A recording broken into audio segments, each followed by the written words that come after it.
Selamat datang di Geonusa Journal. Hari ini kita tidak akan membahas tentang siapa yang menang di medan perang, melainkan tentang sesuatu yang jauh lebih mematikan, mengapa kita berperang.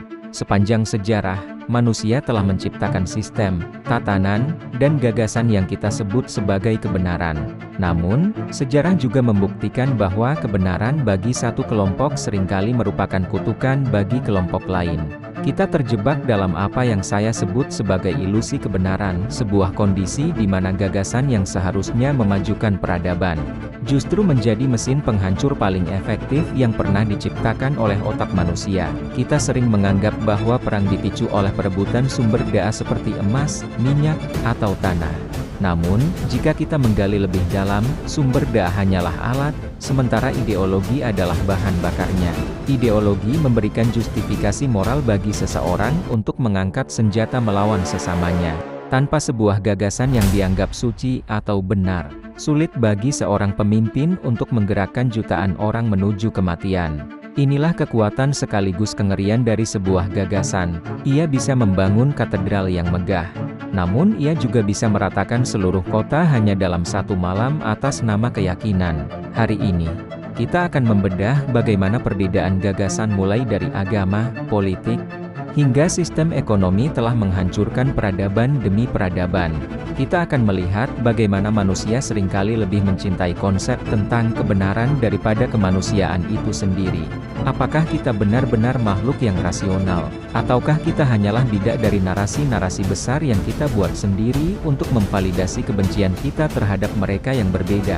Mari kita mulai perjalanan ini menuju akar dari konflik manusia yang paling purba. Manusia adalah makhluk sosial, namun dalam sifat sosial itu tersimpan naluri kesukuan yang sangat primitif. Secara psikologis, kita memiliki kebutuhan mendalam untuk merasa menjadi bagian dari sesuatu yang lebih besar dari diri kita sendiri. Ideologi menyediakan hal tersebut. Ia memberikan identitas, tujuan, dan yang paling penting, ia memberikan garis pemisah yang tegas antara kita dan mereka. Masalahnya dimulai ketika identitas kita hanya bisa didefinisikan dengan merendahkan atau mengancam keberadaan mereka. Inilah titik awal di mana sebuah gagasan berubah menjadi senjata. Dalam psikologi sosial, terdapat fenomena yang disebut sebagai dehumanisasi. Ketika kita sangat meyakini bahwa gagasan kita adalah satu-satunya kebenaran mutlak, maka siapapun yang menentang gagasan tersebut akan dianggap sebagai ancaman bagi eksistensi kita.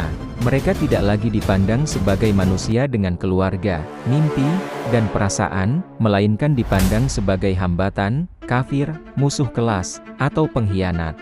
Proses mental ini sangat krusial karena ia menghilangkan rasa bersalah saat kita melakukan kekerasan.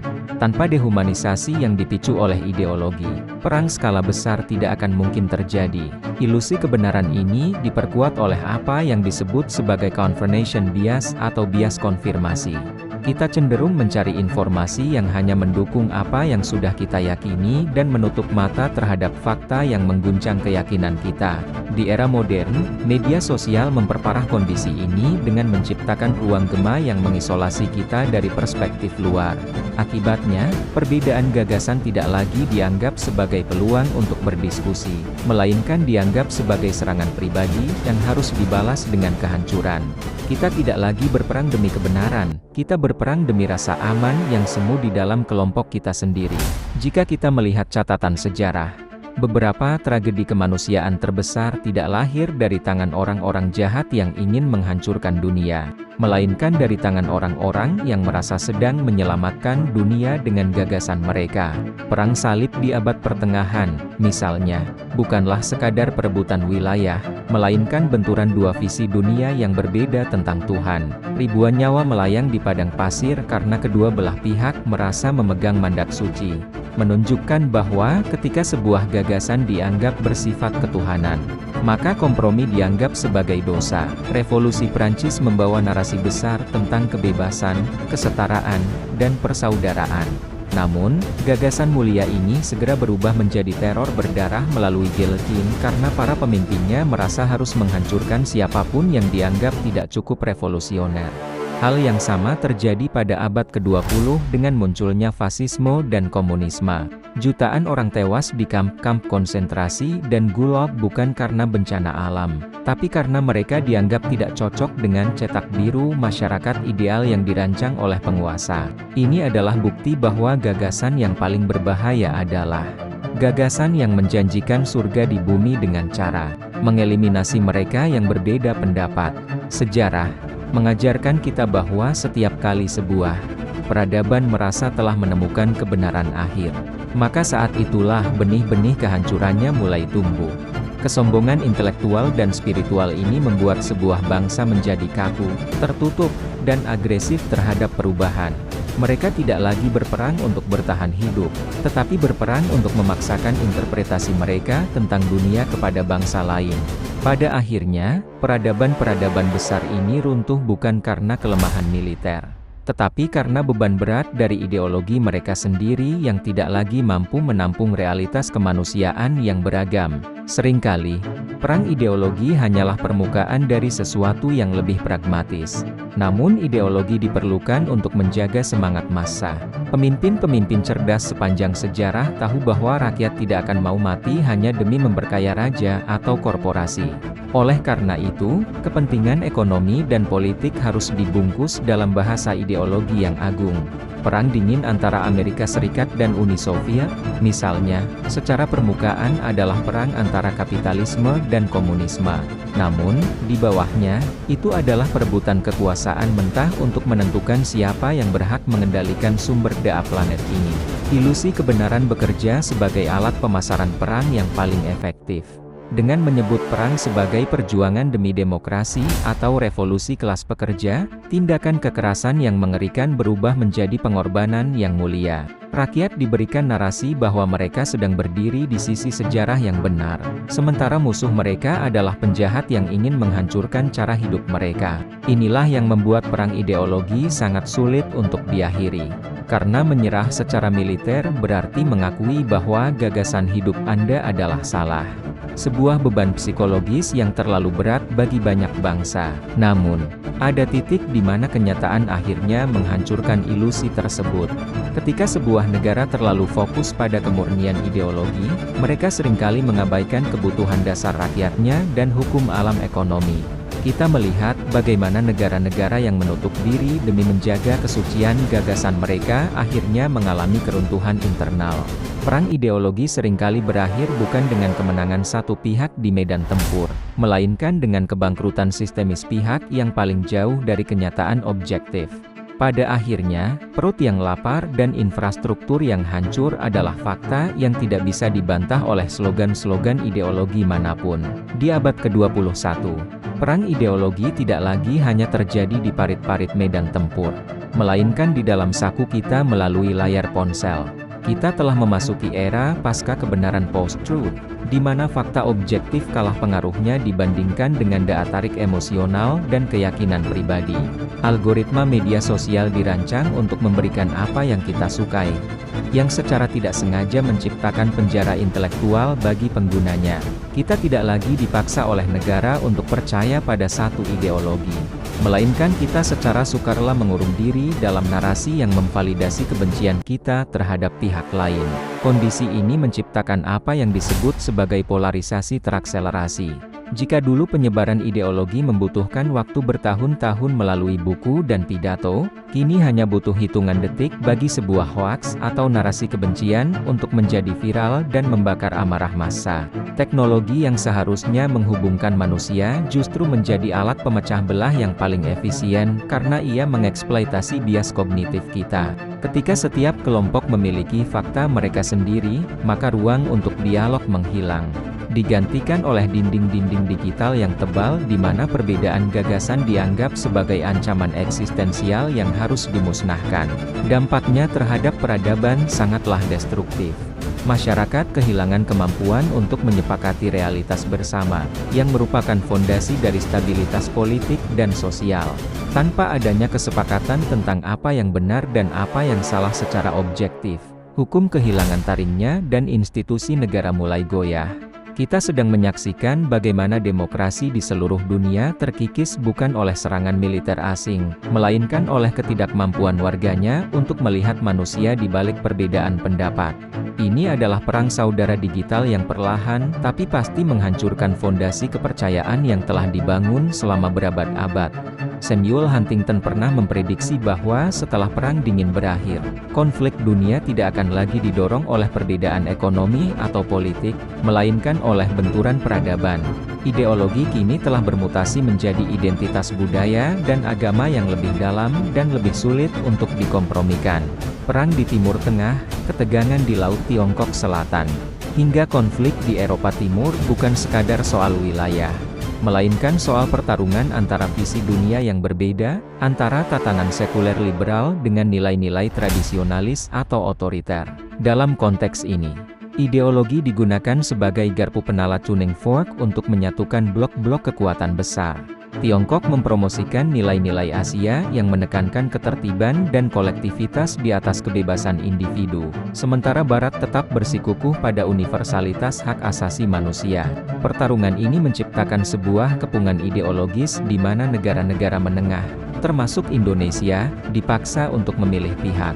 Setiap pilihan membawa konsekuensi besar bagi arah pembangunan bangsa, karena memilih satu ideologi berarti mengadopsi seluruh ekosistem politik dan ekonomi dari kekuatan besar tersebut. Ilusi kebenaran dalam skala geopolitik ini sangat berbahaya karena ia menciptakan dilema keamanan. Ketika sebuah blok merasa gagasannya paling benar, mereka cenderung melakukan ekspansi pengaruh untuk menyelamatkan bangsa lain. Tindakan ini sering dianggap sebagai agresi oleh blok lawan, yang kemudian memicu perlombaan senjata. Pada akhirnya, peradaban manusia terjebak dalam siklus konflik abadi karena tidak ada satupun pihak yang bersedia mengakui bahwa kebenaran mungkin memiliki banyak wajah. Perang menjadi cara terakhir untuk membuktikan siapa yang paling benar. Padahal perang hanya membuktikan siapa yang paling kuat bertahan di atas puing-puing kehancuran. Salah satu pertarungan ideologi yang paling sengit saat ini adalah antara globalisme yang menginginkan dunia tanpa batas dan nasionalisme yang menuntut kedaulatan penuh atas identitas bangsa. Globalisme menjanjikan kemakmuran melalui perdagangan bebas dan kerja sama internasional, namun ia sering dianggap mengancam keberadaan budaya lokal dan kedaulatan ekonomi domestik. Di sisi lain, nasionalisme menawarkan perlindungan identitas dan kebanggaan nasional, namun seringkali terjebak dalam xenofobia dan isolasionisme yang menghambat kemajuan. Kedua gagasan ini kini saling bertabrakan di setiap meja pemilihan umum di seluruh dunia. Benturan ini menghancurkan konsensus global tentang cara menangani krisis besar, mulai dari perubahan iklim hingga pandemi. Ketika ideologi utamakan bangsa sendiri berhadapan dengan kebutuhan akan solusi global, hasilnya adalah kemacetan diplomatik yang membahayakan masa depan peradaban. Kita melihat bagaimana organisasi internasional seperti PBB atau WTO menjadi tidak berdaya ketika negara-negara anggotanya lebih mengutamakan narasi ideologis domestik daripada kerjasama praktis. Kekuatan penghancur dari perbedaan gagasan ini tidak lagi hanya meruntuhkan kota, tetapi meruntuhkan sistem pendukung kehidupan global kita. Ilusi kebenaran di sini terletak pada klaim bahwa salah satu dari kedua gagasan ini bisa berdiri sendiri tanpa yang lain. Globalisme tanpa nasionalisme akan kehilangan akar kemanusiaan dan kepedulian lokal, sementara nasionalisme tanpa globalisme akan membawa bangsa menuju kemiskinan dan ketertinggalan. Ketidakmampuan kita untuk menemukan titik keseimbangan antara keduanya telah menciptakan ketidakpastian yang luar biasa. Peradaban manusia saat ini sedang berada di titik nadir karena kita lebih memilih untuk saling menyalahkan daripada mencari sintesis baru yang mampu merangkul kerumitan dunia modern yang saling terhubung ini. Tidak ada ideologi yang lebih kuat dan berpotensi lebih destruktif daripada ideologi yang mencampurkan ambisi politik dengan klaim ketuhanan. Sepanjang sejarah, agama telah menjadi sumber moralitas dan perdamaian yang luar biasa, namun ketika ia ditarik ke dalam pusaran kekuasaan, ia berubah menjadi senjata pemusnah massal yang sangat efektif. Ilusi kebenaran di sini mencapai level tertingginya, karena pelaku kekerasan merasa tidak bertanggung jawab kepada manusia, melainkan kepada entitas yang lebih tinggi. Kompromi politik yang seharusnya menjadi jalan keluar konflik dianggap sebagai pengkhianatan terhadap iman.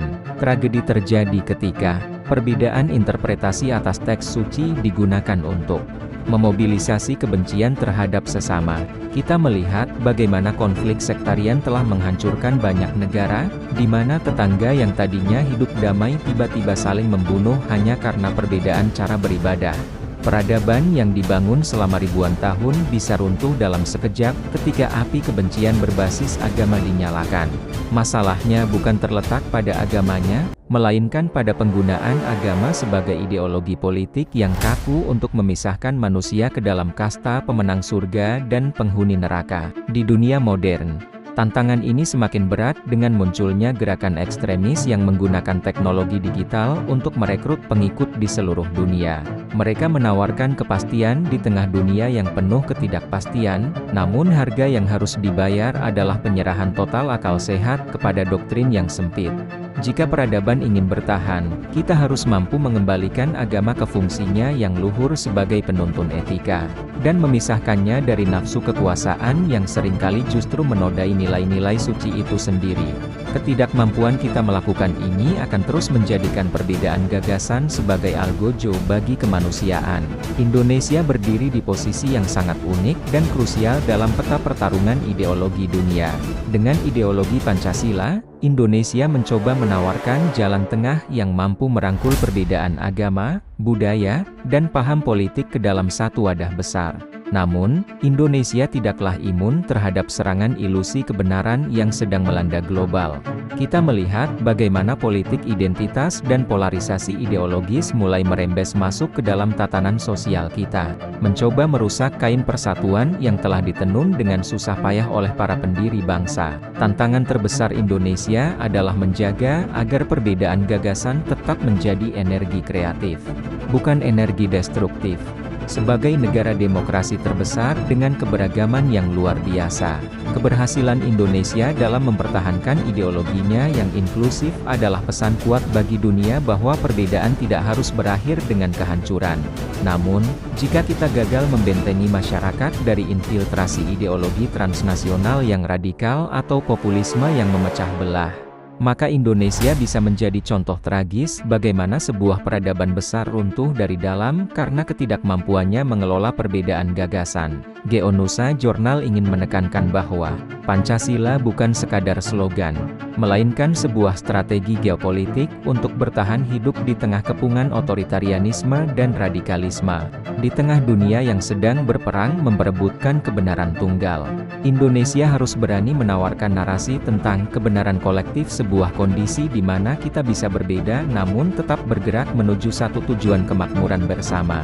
Jika Indonesia mampu melewati ujian ideologi di abad ke-21 ini, maka kita bukan hanya akan menjadi superpower ekonomi, melainkan juga superpower moral yang memberikan arah baru bagi peradaban dunia. Sebagai penutup dari analisis panjang ini, kita harus menyadari bahwa musuh sejadi peradaban bukanlah mereka yang berbeda gagasan dengan kita. Musuh sejadi kita adalah ilusi kebenaran yang membuat kita merasa paling benar sehingga kehilangan rasa empati dan kemanusiaan. Peradaban manusia dibangun di atas fondasi kerjasama dan pertukaran ide, bukan di atas keseragaman yang dipaksakan.